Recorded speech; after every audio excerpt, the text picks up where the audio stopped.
Buenas tardes, recordados y sentidos venezolanos.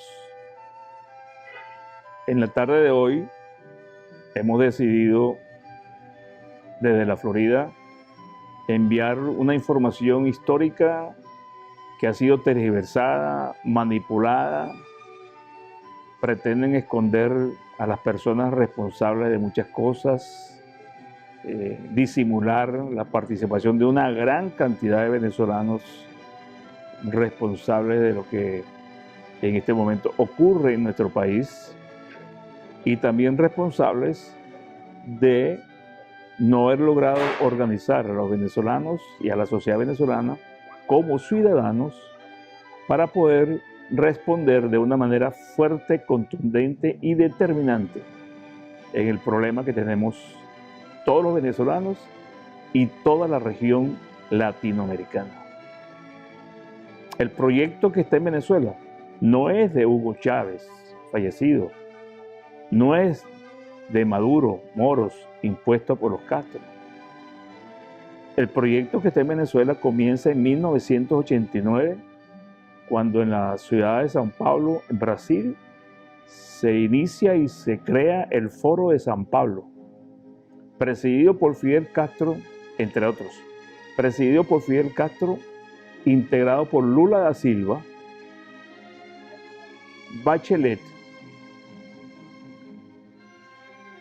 Pablo Medina, venezolano, Ali Rodríguez Araque, García Márquez, el escritor colombiano, y otra serie de latinoamericanos de corrientes progresistas, izquierdistas, reaccionarias, camaleónicas, para tomar el poder frente a la hegemonía entre ellos de los Estados Unidos en la región, y que hambreaba y robaba todo el patrimonio de los latinoamericanos, en este caso de los venezolanos, y comienzan con una estrategia de tomar el poder político de la región.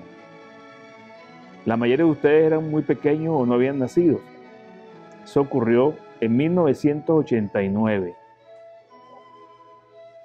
Derrumbaron a Collor de Mello por factores importantes de su país, Brasil. Derrumbaron a De la Rúa en Argentina, un catedrático y profesional graduado en la Universidad de Harvard, en la Escuela de Gobierno, para llevar al país adelante después de que Juan Domingo Perón tuvo casi 50 años, directa o indirectamente, dirigiendo la política interna de la República Argentina. Tumbaron 2 veces a Sánchez de Lozada en Bolivia,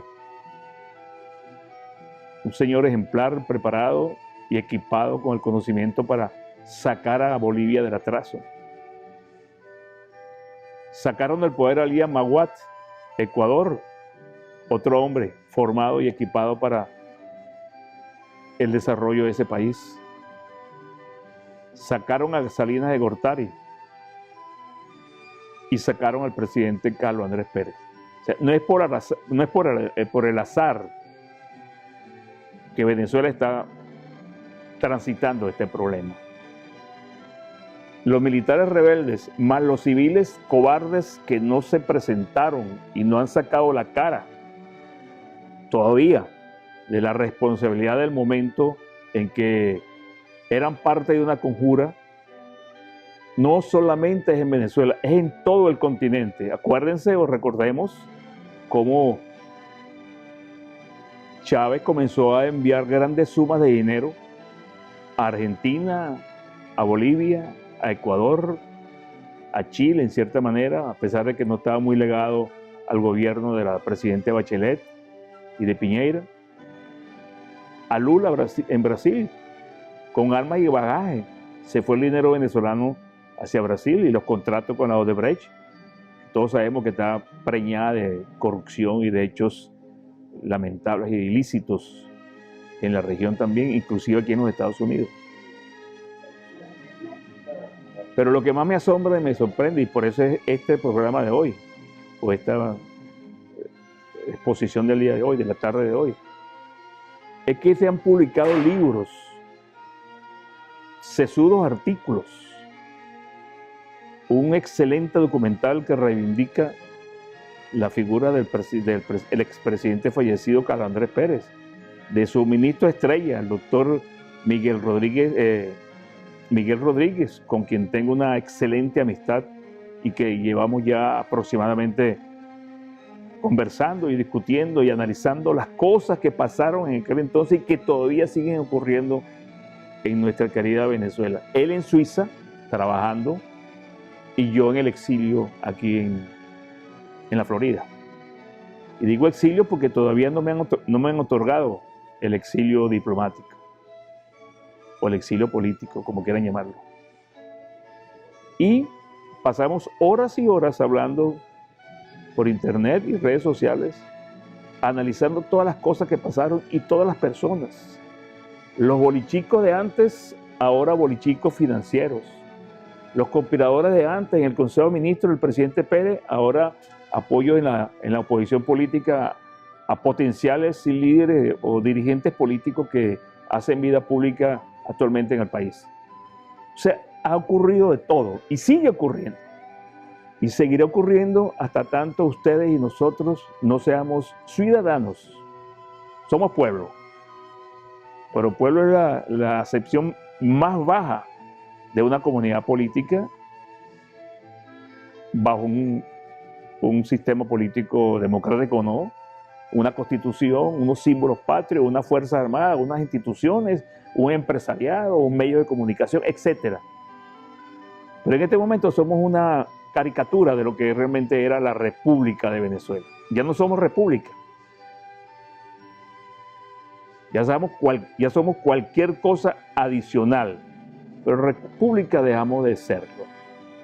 En esos documentales, en esos libros que han escrito desde 1992 hasta el presente, artículos por las redes sociales, comentarios públicos y privados, ligerezas al hablar de algunos ciudadanos desconocedores de la realidad, sobre todo los jóvenes, los que tengan menos de 40 años, no se acuerdan qué pasó entre 1983 y 1998. No se acuerdan, no tienen idea. Yo voy a tratar esta tarde esquemáticamente tratar de hacer un recorrido hasta hoy, que estamos en este pesado trauma, los ciudadanos, que estamos empeñados en no serlo. 1972, el presidente Rafael Caldera y el sistema de partidos venezolanos con las autoridades institucionales decidieron pacificar la guerrilla. Un hecho a todas luces importante para regresar a nuestro país la paz interior. Pero todos se olvidan de que esas guerrillas eran dirigidas, preparadas, equipadas y una estrategia montada desde el 61, desde Cuba por los hermanos Castro. Entonces, al pacificar la guerrilla, en 1972, el presidente Caldera le dio vida a otra estrategia de penetración de Fidel Castro. Se metió en las instituciones, se metió en los barrios y se metió en las Fuerzas Armadas. Por eso es que desde el año 1975 los oficiales graduados de la promoción del comandante fallecido Hugo Chávez comenzaron a conspirar en las Fuerzas Armadas. Delante de los ojos y delante de las narices de todos esos militares, comandantes, almirantes, generales, etcétera, etcétera, de la Fuerza Aérea, donde aparecía el general Miller Rojas como capitán mayor y llegó a general de división, un redomado militar comunista, que todos sabemos quién fue y cómo llegó a general, y otros más que andan por ahí sueltos y retirados, la gran mayoría. Entonces la mayoría de los jóvenes, estos jóvenes, Capriles, López, María Corina, Ledesma, quizás un poquito menos, y todo eso que llaman Partido Voluntad Popular, que llaman Primero Justicia, que llaman el Partido del Pueblo ahora, Social Cristiano Copey, los progresistas, que agrupa toda la izquierda de Venezuela, chavista, fidelista, pero son viudos de Fidel Castro y ahora viudos de Chávez. Todas esas personas conformaron un frente para arrebatarnos la democracia en Venezuela los recursos financieros y proyectar sobre el continente una corriente, entre comillas, bolivariana, tratando de pescar adeptos en el sentimiento popular de los pueblos andinos, de algunos países sureños y centroamericanos. Pero más que todo, no era el Bolívar el ideario del libertador, era la moneda, el Bolívar criollo, la fortaleza de nuestro signo monetario que iba a alimentar en todo el continente a estos sátrapas y batracios que hasta ahora llevan el control político de la región. Y que creo que Trump, el nuevo presidente de los Estados Unidos, se está dando cuenta. No para intervenir, sino que está analizando realmente qué es lo que en realidad ocurre en el continente como amenaza a los Estados Unidos. Mientras tanto, nosotros estamos esperando qué hacer. No sabemos qué hacer. Cuando yo llegué aquí a Estados Unidos, de Denver, Colorado, que fue donde el presidente Maduro me ordenó allanar y perseguir, yo estaba en Denver, me invitaron a una reunión con los cubanos en la Universidad de Miami para que yo me enterara y viera pues, el movimiento cubano en la Florida, la importancia de ese movimiento para América Latina y lo importante del movimiento cubano para Venezuela en este caso, que era la primera conquista o importante conquista de Fidel en el continente suramericano, el continente de UNASUR, al quien también se lo robaron a la Organización de Estados Americanos, en una actitud de desconocimiento geopolítico de la importancia de cada país, de la importancia del Mar Caribe, de la importancia del río Orinoco, del Canal de Panamá, de la serranía andina, del Amazonas, del río de la Plata, de las corrientes indígenas. Todo eso conforma una geopolítica de la región muy particular que se hizo en una oportunidad que era un mosaico caribeño y suramericano de demasiada fuerza y demasiado poder desde los ciudadanos. Bueno, resulta que se nos presenta, ese es el 72, 83, lo que llamaban el Viernes Negro, la caída del signo monetario, fuga de capitales, control de cambio, por una mala administración anterior o malas administraciones anteriores. Viernes Negro, comienza el Bolívar a flumbear, comienza a caer. En aquel entonces era 7 bolívares por dólar. El profesor mío de macroeconomía en la Escuela Superior de Guerra Naval, el doctor Casa González, que era al mismo tiempo, creo, presidente o miembro del directorio del Banco Central, nos decía de una manera alarmante que el bolívar iba a llegar a 60, 70. Y ahora no lo conseguimos en el firmamento criollo. No sabemos dónde está el bolívar, si arriba o abajo, pero no está en la mano del venezolano para que compre y tenga una mejor calidad de vida. Viernes Negro, control de cambio.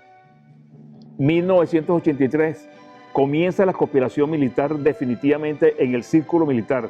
Tenientes coroneles, mayores y capitanes, que después llegaron a ser generales, conspirando en el círculo militar. Academia Militar, Chávez y su compañía. Delante de todos los generales. La inteligencia no funcionaba, la DIN, la famosa DIN. Le echan la culpa a un poco de gente, pero eran ellos que después llegaron a generales y desde la posición de generales hicieron silencio para permitir que la conjura militar creciera en el seno de las Fuerzas Armadas y en el seno del país. Y resulta que se produce el golpe. Pero antes de eso, golpe no, conjura. Desde antes de eso, tenemos la noche de los tanques. 16 blindados salen del batallón Ayala de Fuerte Tiuna, hacen preso al presidente González en su despacho en Carmelitas, sitian la viñeta donde residía el presidente González encargado porque el presidente Lucinchi estaba fuera de Venezuela. El ministro de la Defensa, Hito de Valle Aliegro, ordena a las tropas que se retiren, las tropas se retiran, esa noche ordenan una investigación, la conduce inicialmente el general Heynes Purga, director de los elementos orgánicos del ejército, y una suerte de mano peluda le ordena entregar el expediente al almirante Rodríguez Citraro, director de la DIN. se reúnen a interrogar al mayor Soler, al capitán Siracusa y a otro oficial más que movilizaron los tanques, y se determina que ellos recibieron una llamada telefónica para movilizar los tanques en protección del presidente Consalvi. Pero nadie sabe quién llamó, ni quién recibió la llamada, ni de dónde llamaron. Unos, en mi loca investigación, no loca porque soy loco, sino porque siempre he estado tratando de averiguar los detalles, los vericuetos de este problema que tiene Venezuela y que tenemos que destaparlo.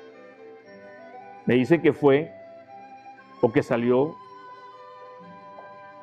de la casa militar del presidente Lucinchi. Tampoco se sabe quién es. Hay sospechas. El oficiales del ejército dicen o manifiestan públicamente que ellos le avisaron al presidente Pérez de que había una conspiración, que había que meter presos a estos oficiales, pero los que participaron en esa investigación, generales y almirantes activos, nunca le dijeron al presidente la verdad. Nunca le dijeron quiénes eran los conspiradores. Nunca dijeron qué civiles estaban en la conspiración. Nunca dijeron que la izquierda venezolana, los medios de comunicación, en la novela Por estas calles, estaba destruyendo la identidad de los venezolanos. Se produce el golpe militar, el cuartelazo militar. Salimos del Palacio de Miraflores. Sale el presidente escoltado por mí, el doctor Ávila Viva, que era ministro del Interior,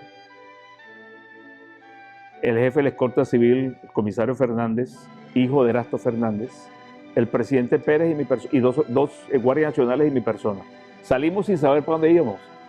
No teníamos información de lo que estaba ocurriendo en el país. El presidente acababa de llegar de Davos, Suiza, y consiguió al ministro de la Defensa en el aeropuerto. El ministro no le dijo nada. El ministro Ochoa Antich, y el golpe había sido develado a las 10 de la mañana del día 3. El golpe no fue el 4, el cuartelazo fue el 3. Se movilizaron el 3 de Maracay y algunas unidades del interior, de Fuerte Tiuna. Y a las 12 de la noche llegan al Palacio de Miraflores 20 tanques Dragón y 213 infantes de tropa a tomar el palacio. En el palacio estábamos solamente 7 personas: el presidente de la República, ministro Ávila Viva, senador Alfaro Ucero, el edecán de guardia Dudamel y mi persona. No teníamos defensa. Llamé al alto mando militar, no lo conseguí en ninguna parte. Me comuniqué a duras penas con el general Maya Cardona, comandante de la Guardia Nacional, y me dijo: Carratú, es un golpe militar, una acción militar del ejército. Dame 2 horas para poder controlar Caracas y el interior. Le dije: general, no puedo esperar 2 horas. No podemos estar más de 5 minutos en el palacio. El presidente no se va a agarrar preso y posiblemente lo puedan asesinar. Me acordé de Allende, en el Palacio de la Moneda. Preparé la salida del presidente. El presidente no quería salir, ese quería quedar en el palacio. Y le dije: presidente, no podemos quedarnos aquí. No tenemos defensa. Estamos rodeados de tanques y soldados rebeldes. Nadie le informó al presidente exactamente lo que pasaba. Ya cuando los tanques estaban llegando al palacio fue que lo llamó el ministro de la Defensa, y creo que un ministro de información, no me acuerdo el nombre en este momento, Pastor Eidra, le informó al presidente sobre la zonada militar. Salimos como tapón de champaña, sin saber para dónde íbamos. En el camino me comuniqué con Venevisión. Le dije: presidente, Venevisión está abierta, vamos a Venevisión. Llegamos a las 12:20 a Venevisión. Ahí el presidente se dirigió al país en un discurso político de emergencia que casi nadie lo ha analizado, lo ha descompuesto estructuralmente como tarea discursiva, como discurso del presidente. No se han ocupado, no les interesó. El presidente mandó a regresar a los militares a los cuarteles.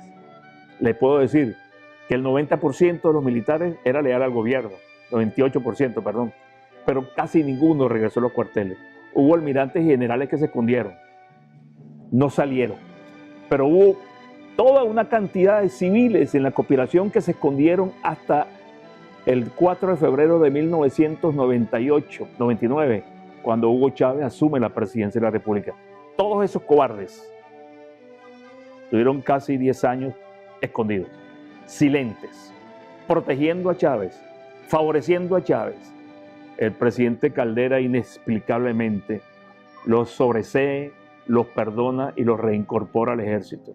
Todos esos tenientes y subtenientes, y hasta el Henry Falcón, que ahora es flamante gobernador del estado Lara, era su oficial, estaba en la conspiración. Y para colmo, al regreso de Venevisión, yo encuentro en el palacio muchas personas, miembros de la Iglesia Católica, empresarios, medios de comunicación, etcétera, pidiéndole perdón al presidente por los rebeldes. El mismo ministro de la Defensa, protegiendo a los rebeldes. Tuve la oportunidad de presenciar una discusión muy fuerte entre el ministro Miguel Rodríguez, ministro de Finanzas, y el ministro de la Defensa, Ochoa Antich, porque Ochoa pretendía seguir defendiendo a los rebeldes y asesinos. En Miraflores mataron a 8 soldados e hirieron a 36 efectivos. En La Casona mataron a 3 efectivos, un miembro de la escolta civil y 2 policías de Sucre, más una cantidad de heridos. La amenaza de la primera dama. Las exposiciones de un libro llamado La Revolución de los Náufragos, bien documentado, cubre mucha expectativa, mucha área de información. Pero no quisieron entrevistarme a mí, ni querían saber mi posición de lo que pasó. Soy el único humano venezolano vivo que sabe lo que pasó en el palacio, porque el presidente Pérez está muerto y otros más están fallecidos. El documental tampoco me entrevista. Entonces yo me pregunto, ¿qué tratan de ocultar? ¿Qué tratan de proteger? Simple y llanamente protegen a las personas que eran la conspiración y siguen siendo parte de la conspiración, que no permite que los venezolanos ciudadanos salgamos de este problema.